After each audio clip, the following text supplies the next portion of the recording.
लेकिन बग़ैर स्पीकर खुले मैंने उनको कहा कि आपने नवाज़ शरीफ साहब की सियासत की कब्र खोद दी है और आपने जो वफ़ादारी का फ़ैसला किया है, दर हकीकत इससे बड़ी आप दुश्मनी कोई नहीं कर सकते थे नवाज़ शरीफ साहब के साथ। और जो इमेज असम्बली का कल तबाह हुआ है, जो स्पीकर के बारे में मैं तो कह के थक गया, मेरा गला फट गया, गला बैठ गया कि ये नवाज़ शरीफ साहब की जेब की घड़ी और हाथ की छड़ी है।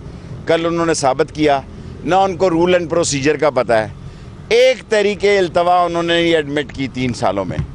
और कल जो काम किया है, अगर कोई अक्लकांदा हुक्मरानों में बैठा ये सोच रहा है कि इमरान खान और जहांगीर तरीन नाहल होंगे तो ये असम्बलियों में बैठे रहेंगे, ये इनका ख्याल है। ये अपने पाँव पे कुल्हाड़ा मारने के माहिर है। और मैं ये भी अर्ज़ करता चलूँ कि असम्बली में किसी की क्या दिलचस्पी रह चुकी है। 2 मसले हैं बुनियादी तौर पे, 2 एजेंडे हैं, पनामा लीक्स और मॉडल टाउन।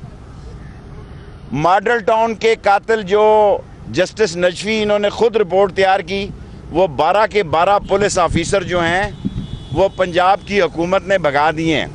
12 के 12 ऑफिसर, किसी की प्रमोशन करा दी, किसी को टूर करा दिया। 2 पुलिस के या 2 आदमी जो हसास इदारों ने पकड़वाए, पंजाब हुकूमत के हवाले किए, वो गायब हो चुके हैं। जो हसास इदारों ने इन्हें 2 आदमी दिए वो गायब हो चुके हैं। और जस्टिस नजफी की रिपोर्ट ये शाया ना करके ये समझते हैं कि शायद वो किसी हादसे से बच जाएंगे। और पनामा लीक्स, मेरा ख्याल है अब स्पीकर साहब ने इस कट्टे को खोल दिया है और ये कट्टा खुल गया और इनको टक्कर मारे ही मारे।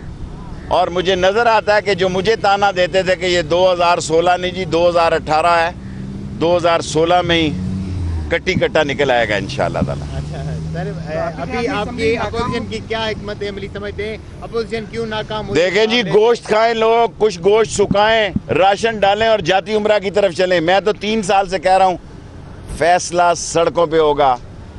और चीफ जस्टिस साहब को, रहील शरीफ साहब को आपस में बैठकर इस हसास मसले का हल तलाश करना चाहिए। दोबारा आपको एम्पायर की उंगली का मैं एम्पायर शम्पायर नहीं कहता, नवाज शरीफ को भी साथ बिठा लें, 3rd एम्पायर को भी साथ बिठा लें।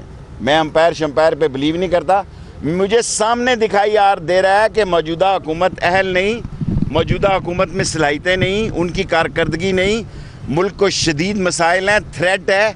इंटरनेशनल एजेंडे पे हम हिट लिस्ट में हैं और जो इंटरनेशनल एजेंडा है हिंदुस्तान की बालादस्ती को तस्लीम करने का और चाइना इकनॉमिक कॉरिडोर को स्लो करने का, वो नवाज़ शरीफ की सलाहियतों में पूरा नहीं हो सकता।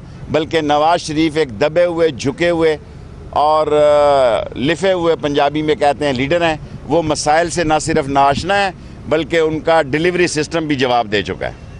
राहिल शरीफ साहब की एक्सटेंशन कर पाएंगे? मैं नहीं समझता राहिल शरीफ साहब को की एक्सटेंशन, पता नहीं लोगों ने क्यों, जो कुछ भी होना है दोनों शरीफों में से एक शरीफ ने जाना है। शेख रशीद मीडिया से गुफ्तगू कर रहे थे जिसमें उनका यह कहना है कि जो भी होगा दोनों शरीफों में से एक जाएगा। 2 एजेंडे हैं, पनामा लीक्स और सारे मॉडल टाउन, जिस पर बात जारी रहेगी। और उनका यह भी कहना था कि कट्टा खुल गया है, टक्कर मारे ही मारे। और स्पीकर ने साबित कर दिया नवाज शरीफ की जेब में घड़ी और हाथ की छड़ी है। आपको यहां पर बताएं कि इमरान खान कराची में एयरवाई न्यूज़ के दफ्तर में जाने से पहले ट्रैफिक जैम में फंसे और आज उसके इसी मामले में शेख रशीद ने मीडिया से गुफ्तगू भी की। इस गुफ्तगू में उनका ये कहना था कि स्पीकर ने साबित कर दिया कि वो गैर जानिबदार नहीं रहे और कट्टा खुला ही खुला, ये कहना था शेख रशीद का। असम्बली में किसी की कोई दिलचस्पी नहीं रही। 2 एजेंडे हैं, पनामा लीक्स और सारे मॉडल टाउन।